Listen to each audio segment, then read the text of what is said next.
On the 24th of April 2023, the Australian Government delivered a comprehensive review of Australia's strategic posture and defence capabilities. Dubbed the Defence Strategic Review, or DSR, this document laid out in stark detail the nation's challenging strategic situation. In China, Australia faced a rising great power in its immediate neighbourhood, which had shown itself to be belligerent, expansionist, and potentially extremely dangerous. At the same time, decisions by successive governments after the end of the Cold War and during the global war on terror had seen Australia's military, particularly its navy, somewhat neglect its core role of homeland defence in favour of expeditionary warfare and coalition operations.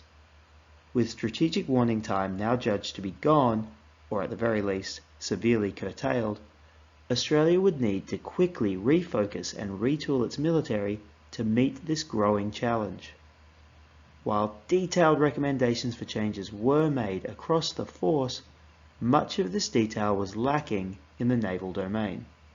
While the review strongly backed the decision to acquire nuclear-powered submarines under the AUKUS agreement and indicated that the surface fleet should be split into a Tier 1 and Tier 2 force, it punted any specific recommendations on the makeup of that fleet, instead initiating a further review, the results of which would not be made public for nearly another full year. When it came, the Surface Fleet Review was a seismic shake-up of the Navy's acquisition plans. Under the previous paradigm, the nation's 8 Anzac-class frigates were to be replaced by 9 Hunter-class anti-submarine warfare frigates, which would supplement the 3 existing Hobart-class air warfare destroyers. This fleet was to be in turn supplemented by a fleet of 12 Arafura-class offshore patrol vessels, or OPVs. The new fleet was to be entirely different. Under the new plan, the 9 Hunters would be reduced to 6, and, along with the 3 existing Hobart-class destroyers, these would make up the nation's Tier 1 force, which would be bolstered by 6 optionally manned vessels serving effectively as floating VLS magazines. The 12 Arafuras were reduced to 6 and, assuming that a more militarily valuable role could not be found for them, they would join the nation's fleet of 25 minor vessels, earmarked essentially for constabulary duties. By far the largest change in the review, however, was the recommendation that the Navy should acquire a fleet of up to 11 general-purpose frigates to fill the Tier 2 role, increasing the Royal Australian Navy to a total strength of 20 manned major surface combatants, nearly doubling the fleet as it existed at the time of the review. This recommendation was fully embraced by the government, with the acquisition program since having been dubbed Project C3000. Ever since this announcement, and to some extent even before it was made formal, speculation has been rampant about what this acquisition would look like, which ship would be selected, what capabilities and features would be prioritised, and what, if any, changes would be made to the baseline design. Unfortunately, the information that has been made public has been spotty, and in some cases partially contradictory. This video will run through the options and the commentary available to date, and try to make sense of the program and potentially predict what the fleet might look like in the coming years. To begin with, the review itself provides a set of minimum requirements that the general-purpose frigate will need to be able to meet. These were the ability to operate a maritime combat helicopter, to provide undersea warfare through a depressed active-passive towed array sonar, and have the ability to store, handle, and employ lightweight torpedoes, to provide air defence through a limited number of point and self-defence systems, to provide maritime and land strike, and to provide force protection. It is worth noting how general these requirements are. No specific maritime helicopter is specified, for example, despite the Australian Navy operating the MH-60 Romeo Seahawk. Perhaps more significantly, no mention was made of specific systems which are becoming ubiquitous within the RAN. No requirement was specified for the CFAR-2 radar, for example, nor the Mark 41 VLS or Naval Strike Missile, nor the Saab 9LV combat system which underpins the Navy's existing surface combatant fleet. Clearly, the independent reviewers wanted to cast as wide a net as possible when choosing a vessel to fill this role. Before considering the pros and cons of the various options, it is important to ask what Australia wants these vessels to be able to do. Focusing on the mission first is critical in assessing which frigate is right for Australia. There's no point selecting a ship that can't do what we need it to do, nor in allocating more resources than we need to on purchasing too much ship for our requirements. The Independent Fleet Review was not specific in detailing what missions the general purpose frigates would be expected to complete. All that was said was that these vessels would be optimised for undersea warfare, to operate both independently and in conjunction with the Tier 1 ships to secure maritime trade routes, northern approaches, and to escort military assets. Despite this limited amount of detail, we can make some inferences about the mission sets that these ships will be expected to provide, using not only the detail we've been provided, but also more fundamental things, like the proposed makeup of the fleet more generally, and Australia's maritime geography. First, note that the only task which was specifically emphasised by the review was that the vessels be optimised for undersea warfare. Obviously, this doesn't require them to be operating at a capability comparable to the Hunter-class frigates, merely that they be capable and competent ASW assets. An emphasis on anti-submarine warfare makes sense if we assume that the primary role of these vessels during wartime will be convoy escort. As an island nation, Australia is deeply dependent on its sea lines of communication, requiring a steady stream of imports of many different types of goods, with the most critical being liquid fuels. In any conflict with China, Australia can expect its liquid fuel supplies to suffer enormous disruption. Australia refines a relatively small percentage of its own domestic fuel requirements, relying instead on a steady stream of imports from a variety of nations, mainly in East and Southeast Asia, which in turn largely rely on imports of crude oil from the Middle East. Key suppliers include South Korea, Japan, Malaysia, and Singapore, all of which would be either entirely cut off or at least put at risk in the event of a major maritime conflict centered on the South China Sea. Australia would need to rapidly reorient its purchases to areas outside of the conflict zone, with the most plausible sources being Europe, India, and the Middle East, which could be serviced through trade in the Eastern Indian Ocean and potentially North America, which could be accessed via Southern Pacific routes to keep trading vessels well outside of any areas of direct combat. These trade lines have the benefit of being relatively isolated from the conflict, being beyond the range of all but the most advanced airborne weapons and anti-ship ballistic missiles. Realistically, these very long-range weapons are exquisite capabilities, likely to be in very high demand by Chinese forces in more critical areas of the fight. They are, therefore, unlikely to be spent attacking cargo vessels, and so don't represent a particularly significant threat to cargo vessels servicing Australia. However, while relatively safe from the air, these vital trade links will be well within the range of China's submarine force, a force that is today somewhat limited, but one which is rapidly growing in both numbers and capabilities. Any imports would need to be protected by competent anti-submarine vessels, and the general-purpose frigates would be a far more likely choice than the Tier 1 Hunter-class vessels, which will likely be better used in other, more critical theatres. The emphasis on undersea warfare also suggests that we should not necessarily expect the chosen vessel to be particularly well endowed with VLS cells. The number of VLS cells on a surface combatant can sometimes be something of a shorthand for the capability of that vessel, and criticisms of small VLS payloads are common. The Anzac's 8-cell loadout is almost universally considered to be too small, and the major weakness of the vessel in a modern context.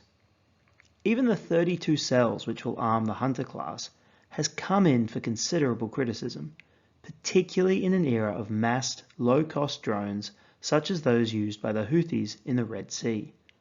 Small magazines are undoubtedly a weakness.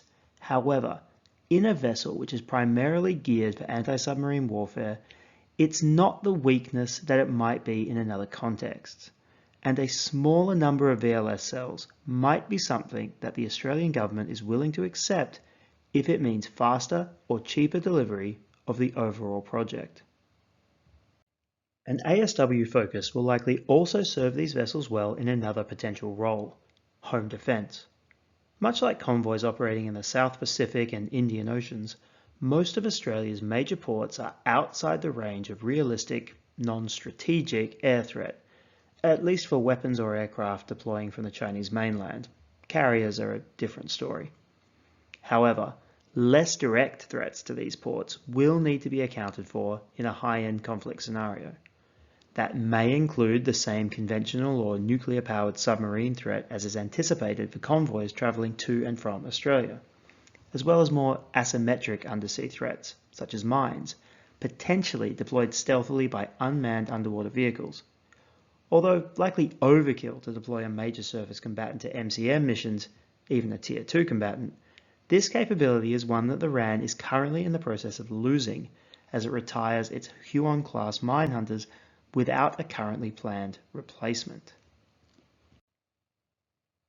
The second major defensive role that the general-purpose frigates could be called on to undertake might be serving as guard ships for outlying islands, specifically the Indian Ocean territories of Christmas Island and the Cocos-Keeling Islands, as well as potentially other important regional infrastructure such as the Lobrum Naval Base on Manus Island in Papua New Guinea. The suggestion of this particular mission is not, of course, meant to imply that a single frigate would be sufficient to deny these islands to a dedicated hostile operation to take them. Rather, the role would be similar to that of the Royal Navy's Falkland Islands Guard ship, which is currently filled by a River-class OPV, a ship which boasts as its most capable weapon a mere 30mm cannon.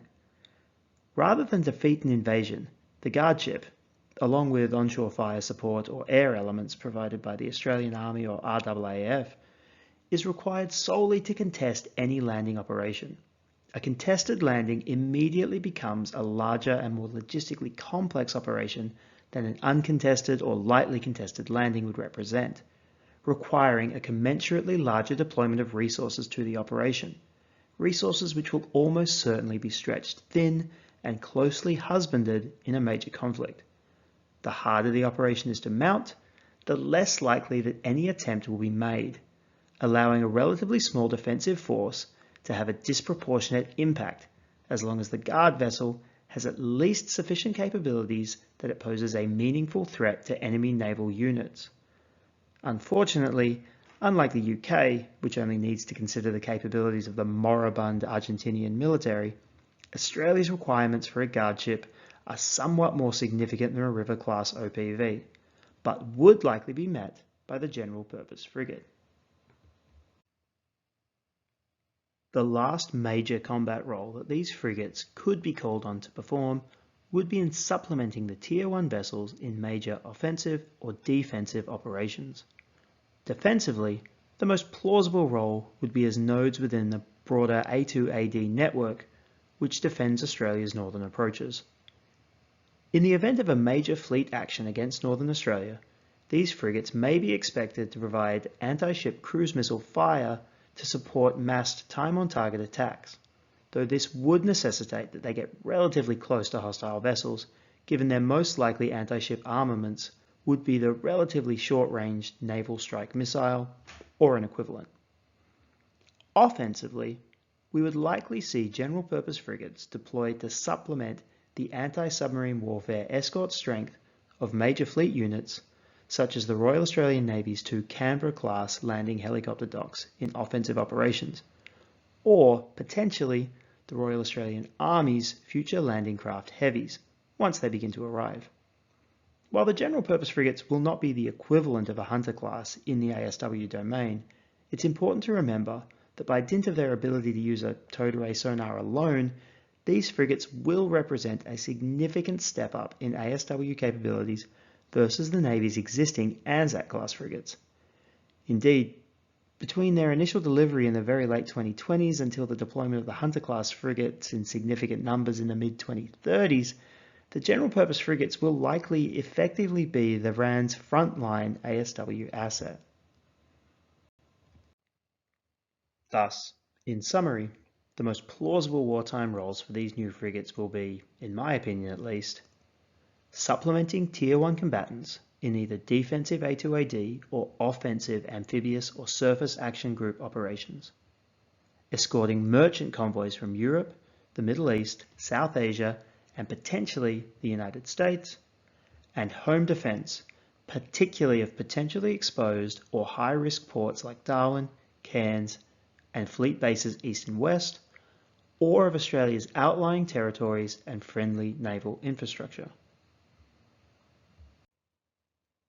Finally, it's important to consider the peacetime mission sets for these vessels as well as the wartime.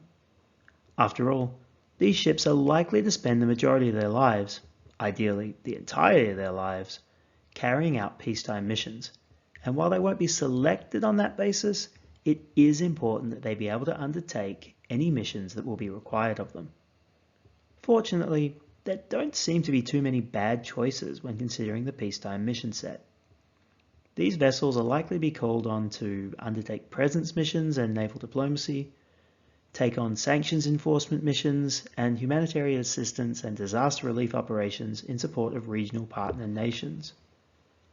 They will be asked to participate in low-level operations like anti-piracy patrols in the Western Indian Ocean or other operations as part of Australia's commitment to the Combined Maritime Forces programs, which will require relatively long endurance and the ability to launch small boats and generate over-the-horizon intelligence.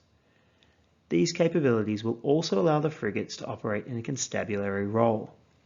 Though the minor war vessels outlined in the fleet review will take on the lion's share of this job, there may be a role for the general-purpose frigates in this space, most notably in areas such as Australia's large Southern Ocean AOR. The sea states and general conditions experienced by vessels in this part of the world are such that smaller vessels, like the current Evolved Cape class, are simply too small to be expected to safely and sustainably operate in these areas long term. While this applies less to the Arafura OPV, it is not currently entirely clear that the Arafura will remain available to the RAN's patrol boat forces long term, given the uncertainty that still surrounds that class even in the wake of the Surface Fleet Review. Assuming that the procured frigate is a large and robust vessel capable of operations in rugged conditions, then these mission sets can be assigned to the GPFs on an as-needed basis in the event that the Arafuras are retasked to more useful operations. With the potential mission sets at least roughly outlined, we now must turn to the key question. What ship should the Royal Australian Navy choose as the basis for the C3000 design? There are many considerations which are going to guide the decision-making process when the time comes to select the design for the general-purpose frigate. Evergreen concerns like capability and cost will be balanced against program-specific needs, and seemingly unrelated decisions, like that as-yet undecided fate of the Arafura class, will also come into play. If these vessels are repurposed for mine warfare or hydrographic survey, for example, that reduces the attractiveness of replicating these capabilities on the general-purpose frigates. If a far more intensive refit of the Arafuras is undertaken to convert them into a makeshift combat vessel, which it should be noted does not appear to currently be on the cards, that might push the frigate program in yet another direction. Finally, geopolitical factors will play an outsized role, as they do in every major military purchasing decision. Everything from the significance of the relationship with the nation on the other end of the deal to the prospect of a redux of the Anzac frigate program with the Kiwis will be considered. But perhaps the most significant factor, and one which has been frustratingly difficult to get a grasp on through the process so far, has been the concept of zero change. Rear Admiral Stephen Hughes, head of Navy Capability, made this priority clear in May of 2024 when he argued that a zero-change approach was the only way to meet the government's requirements, specifically stating that, quote, "The only way I was going to get capability quickly was to say we've got to do a no-change program, and that we are taking it out of the box." He summarized the government's approach to commonality as, quote, "If it's good enough for another navy, it's good enough for our navy." These comments were backed up in June of 2024 when he told a Senate committee that, quote, "The only thing we've been approved to change is if it's in a different language." Any other changes, he said, will require the project team to first go back to the Defence Committee, which is chaired by the Secretary of Defence, and then seek the approval of the National Security Committee of Cabinet, or NSC. This approach certainly does fit with the 5 criteria which have been identified to determine which of the designs will be chosen. These are, in priority order: 1. To have manufacture underway in 2026 to deliver in 2029. 2. To have the first 3 hulls built overseas before transferring to an onshore build in Western Australia from Hull 4. 3. To have the vessel be maintainable, sustainable and operable in Australia. 4. To maximise compliance with work health and safety and other regulatory and other legislative standards. And finally, 5. To, as much as possible, ensure interoperability with Australian and allied systems, including weapons, sensors, and similar. If speed to delivery is the highest priority, then a zero-change approach makes a degree of sense. However, it comes with very obvious and very significant drawbacks. The 3 most commonly cited are that the general-purpose frigates may lack the Australian-designed and manufactured CFAR-2 radar, that it may lack the ubiquitous SAR 9LV combat system, and that it may be armed with non-US sourced weapons, unlike Australia's other surface combatants. Failure to equip a CFAR-2 radar would be a disappointing decision, given the $500 million that the federal government spent in 2023 to buy a major stake in the manufacturer. That said, while the CFAR-2 is an excellent radar and sovereign Australian capability, other radars can provide at least comparable capabilities and would certainly have their own advantages. However, choosing to introduce a new combat system or new weapons would be a far more significant issue. The imposition of a unique combat system, for example, would introduce friction when it comes to the movement of personnel between ships.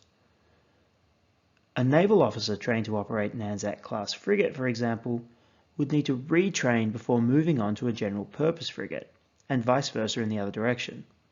This is unnecessary and inefficient, and if possible, it should be avoided. A new suite of weapons would be an even more serious issue for the class. Procuring a frigate with, for example, a full array of European or Korean weapons would require the addition of most of a new logistical back-end to keep these frigates armed and operational, a back-end almost entirely separate from the rest of the surface fleet. Not only would this add to the logistical burden on the ADF, but it would effectively double the number of foreign supply chains which would need to be maintained in a combat scenario, and would undermine efforts to build weapons onshore as part of the Guided Weapons and Explosive Ordnance Enterprise, or GWEO. As recently as August of 2024, well into the assessment period for the general-purpose frigate, the government announced an $850 million investment in a facility to manufacture naval strike missiles onshore as part of GWEO. These missiles will equip the Hunter, Hobart, and potentially the Anzac class, though this upgrade may have been lost when the Trans-Cap program was scrapped. It seems almost unthinkable that they may not also equip the general-purpose frigates, but as it stands, none of the in-service examples of any of the selected baseline designs are equipped with these missiles. Despite these glaring issues, it would seem from Admiral Hughes' comments that the Australian government have made their priorities and intentions clear, and a zero-change vessel has been mandated. Or at least, it did seem that way until July of 2024, and the Indian Ocean Defence Symposium, or IODS, in Perth. 4 of the 5 potential manufacturers showed up at IODS, all with models of vessels which represented their pitch for the general-purpose frigate, and in most cases, those models were not the in-service baseline designs, with at least 2 designers showing off models which seem to be tailored to fit with Australia's existing systems and weapons. So, what are we to make of the existence of these models? Military contracts between governments and suppliers, as well as the negotiations behind them, are opaque at the best of times. But clearly the participants in those negotiations, especially the shipyards, have a better sense of what the government wants than we do as outsiders. And those manufacturers built these models and pitched them for a reason.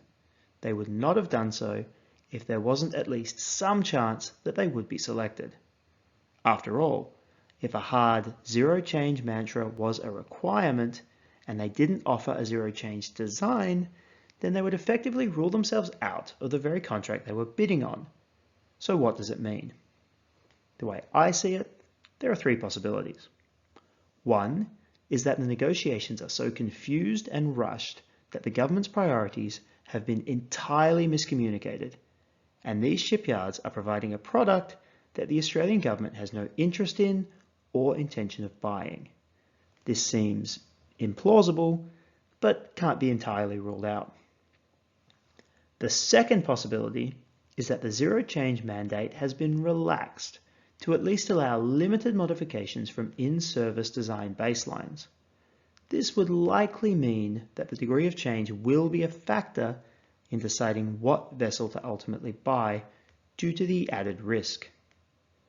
The third possibility is that the government intends to buy in blocks, with increasing amounts of change allowed as the project matures and as the hull count in Australian service grows. Certainly, Admiral Hughes has spoken in these terms, stating that, quote, "We're going to build initially 3 offshore, and then we'll build 3 more of the same baseline onshore. And then what happens for ships 7 through 11 is something for future decisions around where that design goes." End quote. Perhaps the first ships will be zero change, with later ships to be built to a proposed modified design, and the initial batch intended for an eventual refit to bring them into commonality. The truth is, we don't know, and we're unlikely to know until the decision is made and publicised, and the final design specifications and build plan is made public, which isn't anticipated until 2025. When considering the options then, we need to consider both the in-service variants and any alternatives which have been pitched by the shipbuilders as possibilities. Going through those options will be the bulk of the rest of this video. The Independent Fleet Review proposed 5 potential baseline designs which would be suitable for the General Purpose Frigate program, 1 from Spain, 1 from Japan, 1 from Germany, and 2 from Korea. We will go through each potential design, consider the pros and cons of both the in-service design as well as any proposed variants, and determine which vessel is most likely to best fit the RAN's needs, at least as best we can with public information. The Spanish shipbuilder Navantia have been a major presence in the Australian naval design space over the past several decades, having won probably the 3 most significant contracts in the post-Anzac era, those being the Hobart-class air warfare destroyers, which were derived from the Spanish F-100 class, the Canberra-class LHDs, derived from the Juan Carlos class, and the Supply-class AORs, derived from the Cantabria class. Clearly, Navantia know what it takes to win a contract from the Australian government. They have the contacts, and they have always been able to offer their ships at a competitive price, at least in the initial stages. This success is a two-edged sword, however. Navantia have developed something of a reputation for quality issues. As of the time of writing, Australia currently has no available supply-class vessels, or replenishment vessels of any kind for that matter, because of propulsion issues, and its Navantia-designed Canberra-class LHDs have also suffered propulsion issues. This may not necessarily reflect on Navantia. There are mitigating circumstances, such as trying to build some of the ships during COVID, and it's possible that whoever won those bids would have had similar problems. We only identified the issues with Navantia because that's who ultimately won. However, those factors notwithstanding, it will be difficult for the company to shake its reputation for poor construction quality, and this will almost certainly have an impact on how their offer is perceived. The independent fleet review identified the ALFA 3000 as a suitable design from Navantia, but gave no more specifics. The ALFA 3000 has two in-service models, serving with the Saudi and Venezuelan navies. However, the Venezuelan examples are little more than lightly armed patrol boats, so we will focus on the Saudi Al Jubail class corvettes. These vessels are very small, almost certainly the smallest in the competition, with a length of 99 metres and a displacement of just over 2,400 tonnes. The class is equipped with a Kronos actively electrically scanned array, or AESA, radar from Leonardo, and a comprehensive sensor suite, including an electro-optical targeting system from Thales. The vessel also uses the Thales Tacticos combat management system. Its combined diesel and diesel, or CODAD, propulsion system gives a range of 4,500 nautical miles and caps out at 27 knots, making the vessel slightly slower than its peers. The Al Jubail is armed with a 76mm main gun, 8 Harpoon anti-ship missiles, and 6 torpedo tubes, which use the Mark 54 lightweight torpedo. Defensive armament consists of 16 VLS cells for the Mica surface-to-air missile and a Rheinmetall Sea Whiz. The vessel can carry a helicopter and has a crew of 107. On paper, the Al Jubail appears to be a capable small combatant, one which would likely meet the minimum requirements outlined by the review, but which is otherwise not particularly well suited to Australia's needs. Navantia have publicly pitched two variant ALFA 3000 based designs, which appear much more suitable, though selecting either design would require the government to break its zero-change commitment. The first design, which the company dubbed the Tasman class, was first displayed in 2023, prior to the release of the fleet review and the associated clarity on the government's needs. The Tasman was a significantly expanded version of the Al Jubail, being longer, wider, and heavier, coming in at 109 metres long and an estimated 3,600 tonnes in displacement.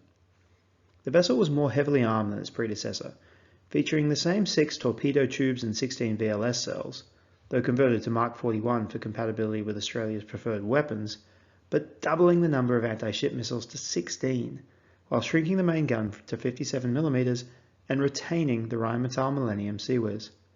The model was displayed with a CFAR AESA radar and facilities for a helicopter, 2 ribs, and a mission bay below the landing pad for RIB or USB operations. The Tasman was later iterated after the release of the fleet review in 2024, reverting some of the changes made to the baseline design, with this new design displayed at IODS 2024. The anti-ship missiles were reduced back to the 8 of the original design in the same configuration, and the 76mm gun was also reverted, but the Mark 41 VLS and, importantly, CFAR radars were retained from the Tasman.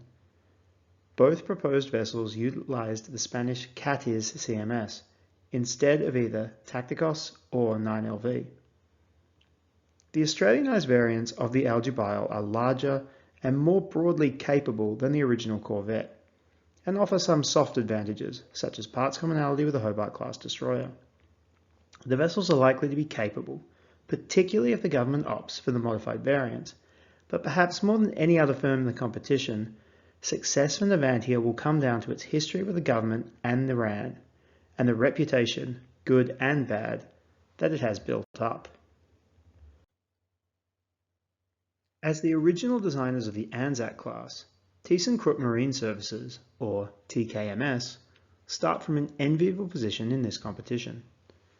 In fact, the MEKO A200, which was identified as the exemplar design, is functionally an evolved and updated version of the MEKO 200, which became the Anzac class. Transitioning from an Anzac to its evolved descendant is about as seamless as major surface combatant transitions could possibly get, and for that reason alone, TKMS have a strong head start. It also helps that the Anzacs have performed admirably as the mainstay vessel of the Royal Australian Navy over the past few decades, and enjoy an excellent reputation. Finally, Navy and Australian industry partners have spent a considerable amount of time and money upgrading the Anzacs. First, during the Anzac Midlife Capability Assurance Program, or AMCAP, and, at least on paper, for the Transition Capability Assurance Program, or TransCap, which was ultimately scrapped in order to focus resources on the general purpose frigates. There is a significant amount of institutional knowledge there about how to implement Australian sensors, combat systems, and weapons on vessels of this kind. And while it's not likely that all of that work would be entirely applicable to a new class, it would at the very least provide a robust knowledge base which could potentially smooth the early design process for the Australian-specific frigate. At first glance, this contract seems like it should be TKMS's to lose. All of that, however, assumes that the government does not insist on a strict interpretation of the zero change mandate. Such an insistence would make perhaps even less sense for the MEKO than for any other line of ships, since the MEKO is fundamentally designed around modularity as a concept. The ability to quickly and efficiently swap out components to meet buyers' demands are embedded deep in this particular lineage of warships. For that reason, even asking for a baseline MEKO A200 kind of misunderstands what the vessel's designers are trying to do. But it's entirely possible that that may be exactly what the Australian government insists upon for this competition. And under that scenario, the MEKO might be in one of the weakest positions of all. The most modern example of the A200 in production is the Al-Aziz class, which was ordered by the Egyptian Navy in 2018, with the first vessel commissioned in October of 2022. These vessels are highly capable frigates, and compare favourably to the Anzacs, which are of similar size, 118 metres long and displacing 3,700 tonnes fully loaded. They are equipped with the combined diesel and gas, water jet and refined propeller, or Kodag warp propulsion system that is typical of the MEKO A200. They are capable of operating 2 helicopters and have a slight range improvement over the Anzacs, all while requiring a crew of only 120, about 60 fewer than an Anzac. At this point, however, things get much harder to compare, because the remainder of the Al-Aziz's systems are very, very French. The frigate is equipped with an AESA radar and an ECM/ESM suite from Thales, 8 Exocet anti-ship missiles, and 32 Mica NG VLS cells. Details on the CMS employed are hard to find in the public domain, at least in English, but other vessels in the Egyptian Navy, such as their fast missile craft, use the Thales Tacticos system, so it's a reasonable bet that these frigates use the same system. In fact, the only major systems that are common between the Al-Aziz and the broader ADF appear to be the Mu-90 impact torpedo and the Rheinmetall mass decoy launcher. Clearly, acquiring these vessels unmodified would be something of a bizarre decision by the ADF. Not because of the ship's fundamental capabilities. It meets or exceeds all of the requirements we know about for the program, but simply because of the extreme lack of commonality with the rest of the fleet. Another factor to consider would be the cost. In 2018, the Egyptian government purchased 4 of these vessels for $2.7 billion. This would be the equivalent to just over $1 billion Australian dollars per vessel before inflation. Obviously, it's overly simplistic to suggest that Australia would pay exactly the same amount, especially if the loadout was fundamentally changed to adapt to Australia's preferred systems. But it does provide a rough sense that these vessels are likely to be quite expensive compared to vessels obtained from other suppliers, and cost is always of enormous importance in any major military contract. Unfortunately, TKMS have not been particularly public about their offer for Project C3000, so it is difficult to glean any details beyond what has been described here. But we can make some educated guesses. Starting from the Al-Aziz, we can assume the same rough dimensions, the same Kodak warp propulsion system and associated speed and range of 28 knots and 7,200 nautical miles, and the same 2 helicopter hangar, heavyweight torpedo tubes, and 120-man crew. The major changes would probably be the integration of systems from the ANZAC. The CFAR radar and 9LV combat systems would be obvious ins, as would the RAN's ubiquitous 5-inch gun. The class's 32 VLS cells would also likely change. These are most likely the smallest of the silver VLS cell family, which can house the 3.1 meter Mica NG missiles in 3.5 meter long VLS cells. Even the shorter tactical length Mark 41 VLS cells are nearly twice as long, at 6.7 meters. This will mean that the cells almost certainly cannot be replaced one for one, due to both weight and probably the structure of the ship overall. A 16-cell tactical length VLS suite seems plausible, which would give the ship the ability to launch ESSM and SM-2. Essentially, the ship described here would be the evolved ANZAC discussed earlier on, and while this kind of evolutionary change is likely to be an attractive offer to the RAN, the design is purely theoretical and reliant on the government being willing to allow TKMS to make these kinds of changes. TKMS are very likely the designer with the most to lose if the zero change mandate is enforced. Finally, before we move on, it would be remiss of me not to mention TKMS's other design, the further evolved A210, which was presented at the 2023 Indo-Pac Security Conference. This design won plenty of fans and, on paper, seems to be an excellent ship, with 32 Mark 41 VLS cells, 16 naval strike missile launchers, twin fighting islands, directed energy weapons, and a focus on future upgradability, with excess power generation built into the design.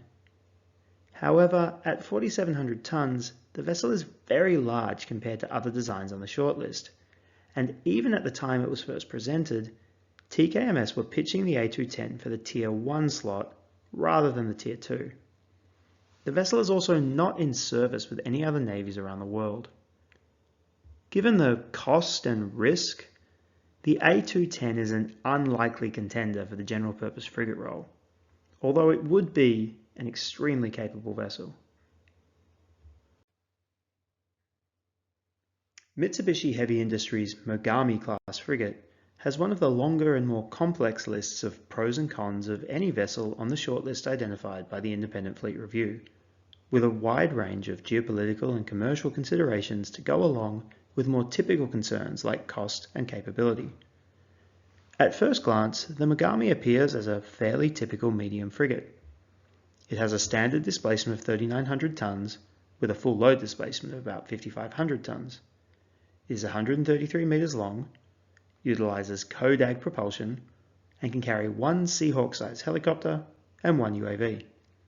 It comes equipped with an equally fairly typical frigate armament, with offense provided by 8 anti-ship cruise missiles in box launchers, 3 twin 324mm torpedo launchers, and a 5-inch gun, while defense comes from 16 Mark 41 VLS cells and a CRAM launcher. The Mogami begins to deviate from the typical in a number of ways. First, and probably most famously, the Japanese have embraced automation to a nearly unprecedented extent, allowing the Mogami to operate with a crew of just 90. It is tempting to look at the 90-man crew requirement of the Mogami-class frigate and see it as something of a panacea for the recruitment challenges that the Australian Navy is currently facing. After all, that's roughly half the crew of the existing ANZAC-class frigates. We could crew 2 Mogamis for the price of 1 ANZAC. However, that ignores that warship crew aren't entirely fungible. You can't take a weapons officer from an ANZAC and stick them in the engine room of a Mogami. The truth is that the crewing challenges in RAN come less from a shortage of warm bodies, though that is a factor, and more from a shortage of specific skilled personnel required on each ship. There's no guarantee that Mogami's high level of automation will necessarily automate away the positions that Navy is struggling to fill. Moreover, automation on this scale in a naval ship is still relatively immature technology, and it may turn out over time that crew sizes will need to grow to ensure that personnel aren't overworked, and that basic functions like corrosion repair and general maintenance are maintained. The second area of differentiation for the Mogami is in its sensors, and in the ways in which the output from those sensors is relayed to the crew. The Mogami's so-called Unicorn integrated stealth antenna mast hosts a number of different systems, starting with a single X-band OPY2 multifunction AESA radar. This radar is supplemented by the advanced OAX-3 electro-optical/infrared sensor system and an NOLQ-3E electronic warfare system, which combines a self-defense jammer and an electromagnetic sensor. The output of these sensors is made available to the command crew through a futuristic 360-degree integrated CIC. For undersea warfare, the Mogami has two separate sonar systems, the OQQ-25, which combines a variable depth sonar with a towed sonar array for submarine hunting, and the OQQ-11 sonar, specialized for mine countermeasure missions. This mine hunting sonar, along with the UUV and USV which the frigate deploys to disable mines, represents a significant prioritization of mine warfare, which makes the Mogami unique amongst the contenders for C-3000. In short, the Mogami seems to tick a lot of the boxes that the Australian government and RAN have defined. Although it uses a Japanese radar and combat management system, its weapons are mostly compatible with the RAN's preferred weapons, or could be made so with very minimal modifications. Although clearly not optimized for long-range area-air defense given its reliance on shorter-range sensors over multi-band radars, that is not the role which the government is trying to fill with a general-purpose frigate, and the vessel's small crew and mine hunting capabilities will be well-regarded offsets to that particular weakness. So what are the complexities in choosing the Mogami? Essentially, they fall into two buckets. Bucket 1 is everything not directly related to the ship itself. Japan is, with the exception of New Zealand, emerging as Australia's closest and most important ally on this side of the Pacific. Recent agreements such as the Australia-Japan Reciprocal Access Agreement, which came into force in 2023, as well as ongoing chatter about bringing Japan into AUKUS Pillar 2, are evidence of this closeness.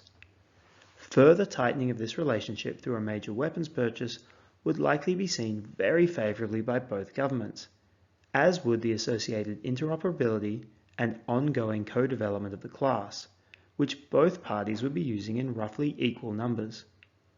It could also be seen as a degree of payback for the submarine fiasco between the two countries last decade, wherein former Prime Minister Tony Abbott apparently made promises he couldn't keep to then Japanese Prime Minister Shinzo Abe regarding Australia's intention to purchase Soryu-class submarines, a contract that ultimately went to the French before eventually being cancelled in favour of AUKUS. So, geopolitically, the Japanese would, at first glance, be a very good fit. However, that first glance does ignore the fact that Australia's purchase would represent essentially the first major international military sales contract undertaken by the modern Japanese state. There is no question about the capabilities of the Japanese industrial base to deliver technically. Along with South Korea and China, Japan is one of the world's leading global shipbuilders, with a large skilled workforce and plenty of infrastructure and experience. But for all their technical capabilities, it is almost inevitable that the relative inexperience on the Japanese side will lead to friction in the sales process. A multi-billion-dollar international military sales agreement is one of the most commercially complex arrangements which can be entered into, with governments, militaries, corporations, and bureaucracies all needing to be kept in the loop and satisfied. Negotiating and undertaking these agreements is something that takes experience to do well, and Japan simply does not have it. Questions have been raised about willingness on the Japanese side to undertake large-scale technology transfer, to assist in the establishment of Australian industry, to adapt to Australian business culture. Although it may seem trivial compared to the capabilities of the vessel, given the priority the government is placing on both speed to delivery and the establishment of a continuous naval shipbuilding enterprise in Australia, they may not be willing to accept the risk, even if it delivers an exceptional warship and fosters a critical regional diplomatic relationship. The second major bucket of concerns comes from the specifics of the ship itself. Japan originally planned a fleet of 22 Mogamis, but decreased their order to just 12 ships, with the remainder being replaced by another 12 of what it called the new FFM. This change was justified by the increasingly challenging security environment in and around Japan, as well as lessons learned from the operations of the first few Mogamis. This new FFM, which was later redesignated an upgraded Mogami, possibly to de-emphasize the degree of change from the baseline design, has been shown off in some detail at conferences such as the 2024 Indian Ocean Defence Forum.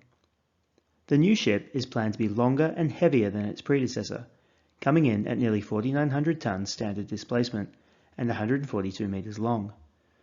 The vessel is also anticipated to be more geared towards air warfare, with a doubling of the VLS cells to 32 and the upgrading of the radar. Choosing the new FFM rather than the Mogami would see Australia stepping into a co-development role with Japan, rather than buying something which could be considered an off-the-shelf existing design. This is not a mere tweak or a slight bending of the zero-change mantra. It would be more like a 180 on the basic concept of C3000. Now that's not to say it would necessarily be a bad decision, but equally it doesn't seem like a particularly likely one, assuming that the original Mogami is still on the table and the lines which produce it are still available in Japan. As for the ship itself, the new FFM is, on paper, certainly a superior design to the original Mogami. And after all, why would the JMSDF choose to change if it were not? But it also would be the largest and heaviest vessel among those considered realistic prospects for the general purpose frigate, being roughly the size of the TKMS A210 design mentioned earlier, and likely coming in with an equally impressive price tag. With most of the benefits versus the original Mogami seeming to come in the air warfare domain, this may well represent capability that the Australian program simply does not need, and may not be able to justify paying for. Like the Mogami, the Korean offerings into the competition are, at least initially, somewhat more difficult to understand compared to some of the other designs. It didn't help that the initial fleet review seems to have made a fairly significant error in lumping together the FFX Batch 2 and 3 as one class of ship. In fact, they're two completely separate classes designed by two different companies. Hanwha Ocean designed the FFX Batch 2 Daegu class, while Hyundai Heavy Industries, or HHI, has designed and is currently building the Chongnam class FFX Batch 3, though further confusing the issue, both HHI and Hanwha have constructed Daegus and eventually will both end up constructing Chongnams. While the two vessels share certain features which set them apart from other contenders for the general purpose frigate, such as their Korean weapons loadouts, they are quite different from one another in many key ways. The Daegu class is the smaller and lighter of the two, measuring 122 meters in length and displacing 3,600 tons fully loaded.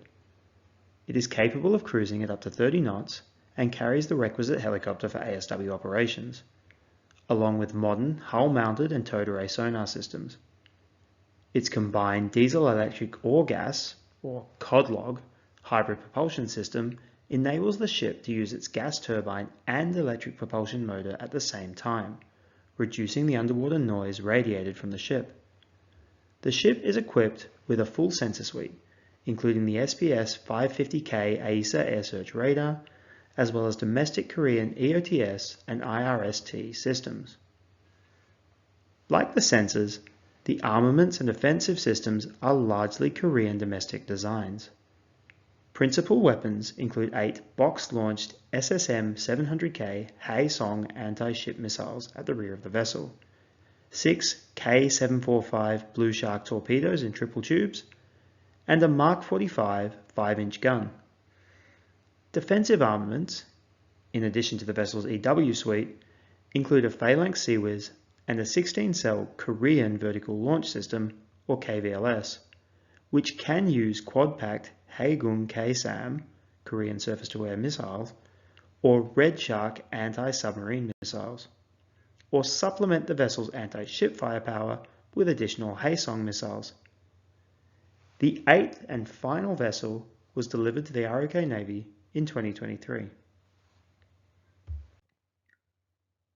The Chongnam class, as would be expected for the next batch, is a broadly similar ship in most ways. A little longer and heavier than the Daegu, the Chongnam is 129 meters in length and displaces around 4,300 tons at full load. It is armed similarly, with the same 16-cell KVLS system, Mark 45 main gun, ship-to-ship missiles and torpedoes, though the vessel uses an indigenous Seawiz. Both ships have similar cruising speeds of 30 knots, similar ranges of around 4,500 nautical miles, and similar crewing requirements of around 120 to 140 people. The major differences, aside from construction techniques and other changes under the skin, are the sensors. The Chongnam class frigates will feature an integrated mast, which has been designed as a Korean competitor to the American Aegis system, and which integrates a 4-panel AESA radar, more advanced IRST and electro-optical targeting systems. To fully assess these vessels, it would probably be necessary to go through the various systems and armaments in detail, to understand how they compare to their better-known Western equivalents. However, that falls outside the scope of this video for 2 reasons. One is that this is already significantly longer than I had initially planned, and a detailed comparison would be quite a significant commitment of time. Another is that a detailed comparison of the Korean armaments to their American or Western equivalents would need to account for things like true range, resistance to electronic warfare, seeker capability, and so on, and it's probably impossible in the open source world to do it justice. The final and probably most important reason is that, for the reasons articulated earlier in this video, it's almost inconceivable that the ADF would accept the logistical challenges that operating 2 entirely different and incompatible suites of weapons would entail. For those reasons, it's probably sufficient to say that the Koreans appear to make very capable weapons, perhaps lagging slightly behind the West in niche technologies like stealthy missiles, but otherwise very good. Outside of these 2 core designs, 2 variants were presented at the Indian Ocean Defence Conference earlier this year, and may represent potential options for C-3000. The first was the Pulmapon Ajuliade class frigate, and I apologise for what was and likely will continue to be a completely butchered pronunciation there. The Pulmapon Ajuliade is a Thai vessel built by Hanwha as a variant on the FFX Block II design. This vessel, which was commissioned in 2019, has a remarkable degree of systems commonality with the RAN. Displacing 3,700 tons at full load, it mounts 8 Mark 41 VLS tubes, 8 Harpoon anti-ship missiles, Mark 54 torpedoes, the Nulka anti-ship missile decoy system, and the Saab 9LV combat system. It's even equipped with a Seahawk helicopter. This is, more so than perhaps any other vessel in the competition, a ship that could be dropped into Australian service tomorrow, with little more than minor modifications to change a few labels. The Pulmapon Ajuliade cost the Thai Navy roughly $500 million USD, or about 750 million Australian dollars, when they bought it in 2019. A bargain by modern warship standards. All of this is not to say that the Pulmapon Ajuliade is necessarily the most likely contender, but it probably should be thought of as the exemplar design for the FFX Batch 2, as it would be almost impossible to imagine the RAN selecting the Daegu class, and accepting all of the challenges associated with the Korean weapons loadout and combat system, when the Pulmapon Ajuliade is sitting right there, all but ready for RAN service on day one. Finally, a more conceptual design for what was called the Ocean 4300 was also presented, which is something of a hybrid between the Daegu and the Pulmipona Juliidae. Essentially, this vessel uses the Korean propulsion system and the Thai, basically Australian, weapons loadout, beefed up to a 32-cell VLS system.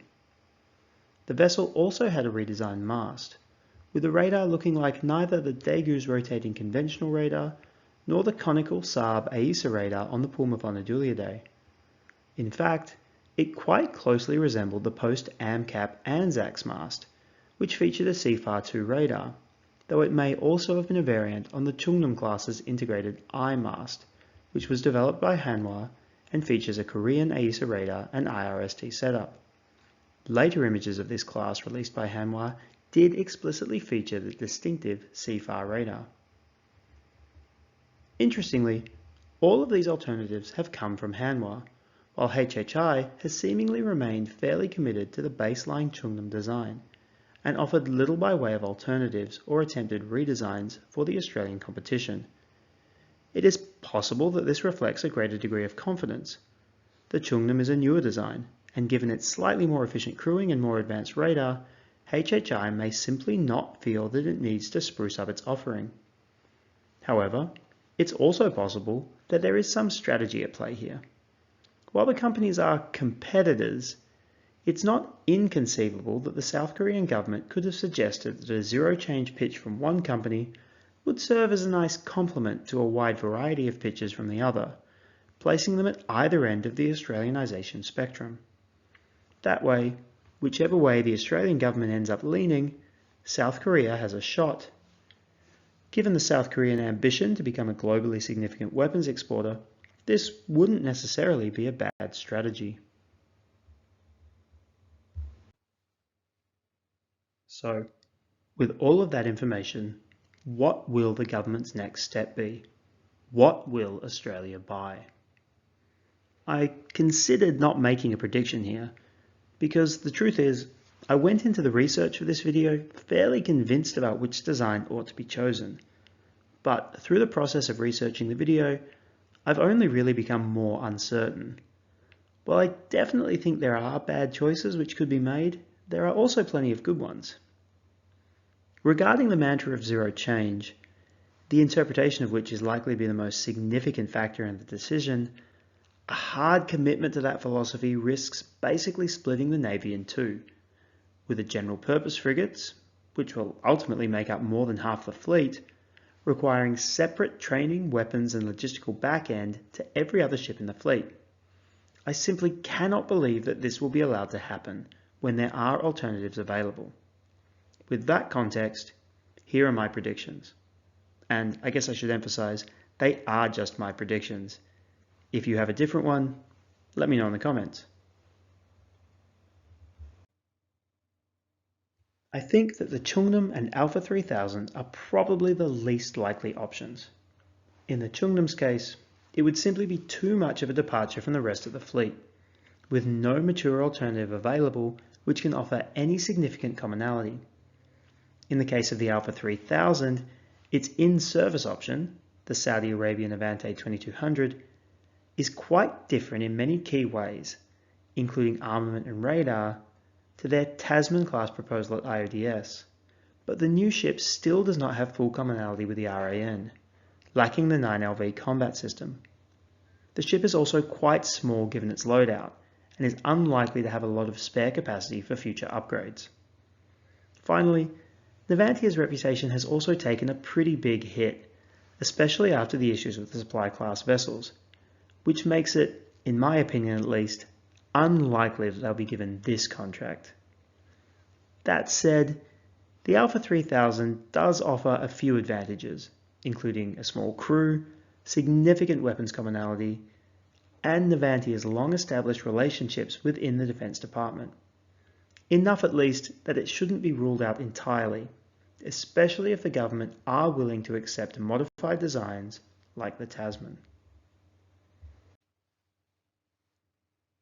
I think that the MEKO A200 is probably the third most likely option. Honestly, this surprised me. I went into this expecting the MEKO to come out on top. Assuming that the A210 is out of the running, and I think that's a good assumption, then TKMS's offering will be the A200, an evolutionary upgrade to the Anzac. Obviously, attempting a zero change approach here would be a disaster. The ALFA class is just far too French in its loadout, lacking commonality with the RAN, and offering no particular advantage over the other choices to offset that lack. Under a slightly more lenient approach to design maturity, TKMS can present an offer which, on paper, is likely to get the Navy's attention. Functionally, their frigate would be a brand new Anzac class, with probably twice as many VLS cells, a towed array sonar, and all of the functionality that AMCAT added, and that Transcap would have added, built in from day one, with enough space and buoyancy reserved to continue development throughout the life of the class, and with a crew requirement reduced by roughly a third. But the hard truth is that that vessel, it doesn't currently exist. We don't know how much work from AMCAP or Transcap could be applied to the baseline design that became the ALFAs. We don't know how difficult it would be, even on a vessel designed for modularity, for TKMS to equip RAN's preferred radar, armament, and combat system. We would be relying on their word and corporate experience that is now decades old, and that seems like a significantly larger amount of risk than the government will be willing to accept. While it would be a perfectly acceptable frigate, and there is likely to be significant goodwill towards TKMS given the success of the Anzac class, it simply doesn't seem likely to be the vessel which will ultimately get selected. That leaves two possibilities: Hanwha's Daegu class and Mitsubishi's Mogami class. Each option has their strengths and weaknesses. In the case of the Mogami, its tiny 90-man crew complement will be extremely attractive to a navy which is already struggling to crew a fleet of roughly half the number of hulls that it ultimately seeks to grow to. For a nation like Australia, with lots of cash but not many people, this alone could be a deciding factor. Add to that the other capabilities of the vessel, its ready integrated Mark 41 VLS, and the geopolitical significance of the Japanese relationship to Canberra, and the Mogami becomes a strong contender. However, it's also clearly not perfect. After all, the Japanese cut their order in half and have moved on to a new design. That vessel may be even more attractive to RAN, with greater capability, fixed problems, and integrated naval strike missiles. But it would also be very large, likely expensive, and go against the zero change mantra in a pretty fundamental way, as well as being untested by any navy. But perhaps that's better than being tested, as the Mogami has been, and found wanting. The Daegu class has a different, but also compelling, set of advantages. With a crew requirement of 140, it cannot compete with the Mogami for automation, and the vessel is overall less advanced and smaller. Where it stands apart is in compatibility with the RAN. Obviously, this doesn't apply to the baseline model. Really, only the 5-inch gun and the Phalanx Seawiz are common in that design. But the degree of commonality offered by the Thai Pumapona Duliadae is so great that it simply must be taken into account. There is likely no vessel in the world closer to Australia's ideal loadout that is not actually currently serving in the RAN, and therefore no more seamless a transition if the government commits to a zero-change mandate. Were that mandate to be slightly relaxed, the VLS count might be able to be increased to 16, likely a fairly minor change, which would make it even harder for the government to ignore this design. An even more flexible approach to that mandate could potentially even see the Ocean 4300 model considered, which has even more commonality than the Thai frigate and much more capability. Korea also has the advantage of being a far more mature arms exporter than Japan, and one with which Australia has an existing, burgeoning relationship. So, what will break the impasse? Obviously, There are lots of opaque factors here: cost, technology transfer, esoteric challenges with the specifics of local construction and maintenance, shipyard capacity, speed to delivery.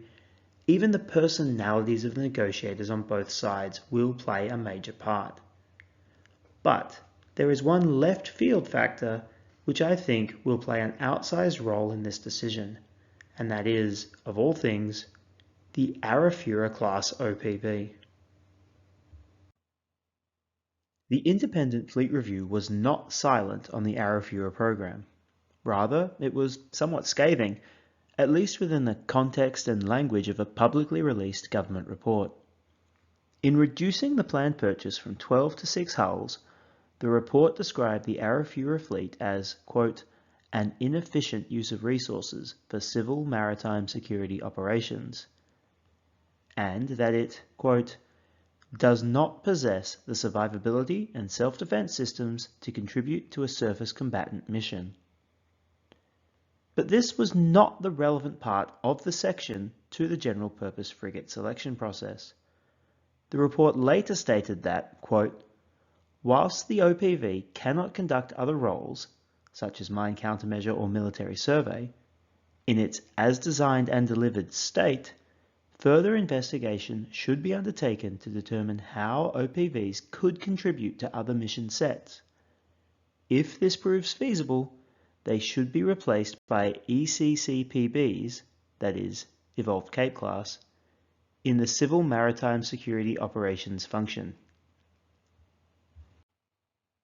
The Arafura class was the eventual expression of what was once intended to be the offshore combatant vessel, a single hull which was supposed to be modularly equipable for a variety of missions, including low-intensity combat if required, but also constabulary, mine countermeasure, and military maritime survey. In this, they would replace the Armidale, Huon, and Lewin classes which had previously filled those roles. As the offshore combatant vessel was downscoped, however, none of those vessels got any younger, and today they have all either retired or are well on their way to retirement. The Evolved Cape class has taken over constabulary duties, and the government has contracted some, though critically not all, of the survey capabilities out to private industry, but the military survey and mine countermeasure roles remain unfilled, with the plan to replace them, C-1905, having been cancelled in the months following the public release of the Independent Fleet Review. Although not as headline-grabbing as major combat capabilities, mine countermeasure and survey are not insignificant in the broader context of the RAN. Military survey is critical for submarine operations, and mine warfare has proven itself repeatedly as an extremely effective asymmetric capability, capable of severely impacting enemy shipping for very low costs. Certainly the ADF thinks so, as it has invested heavily in offensive mine technologies over the past several years, but currently has no public plan for counter-mine operations. This is a critical weakness that cannot go unaddressed. The logical solution is that the 6-strong Arafura fleet should be rapidly retooled to undertake these missions, but it is not immediately apparent that this is the government's intentions, despite agreeing to investigate alternative roles for the OPVs. The most significant data point here is the cancellation of C-1905 after the release of the review. This project, and the companies competing to win it, would have been the obvious place to start the process of adapting the Arafuras, and yet that didn't happen. There are plausible alternative explanations here. Perhaps a refit was too big of a change to the initial proposal, or perhaps the government thought that the timing was wrong, with no actually commissioned Arafuras to work on, or perhaps they wanted to commit to more of a military off-the-shelf acquisition for the refit. But it is equally possible that they have some other role in mind for the Arafura, perhaps entirely unrelated to mine countermeasure duties. We simply do not know. But how does all of this tie into the frigate selection? Well, it comes down to the Mogami's mine warfare capabilities, specifically its integrated mine hunting sonar as well as the UUVs and USVs which it deploys for minesweeping.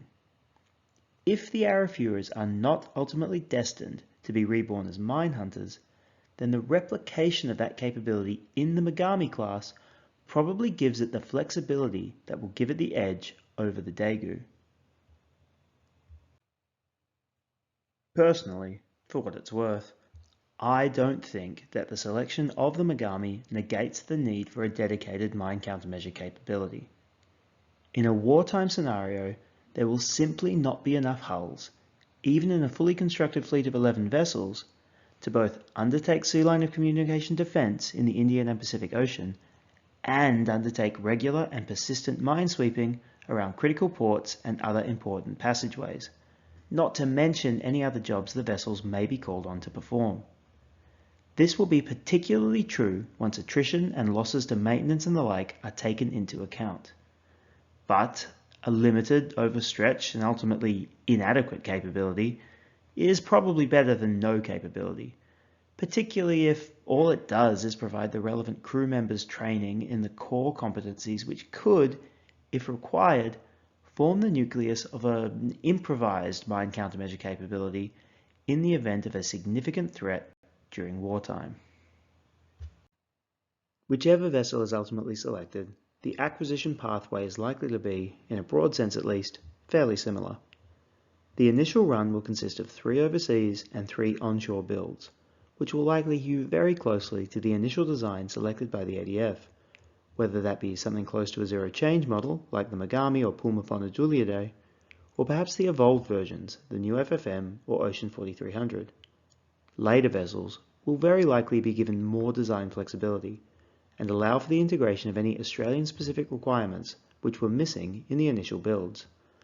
Later on, probably after the delivery of the 11th ship, those initial 6 ships could be brought in for refit to bring them up to, or maybe even beyond, the broader class standard. In this way, the government and Navy can strike a logical balance between risk, speed to delivery, and consistency across the fleet.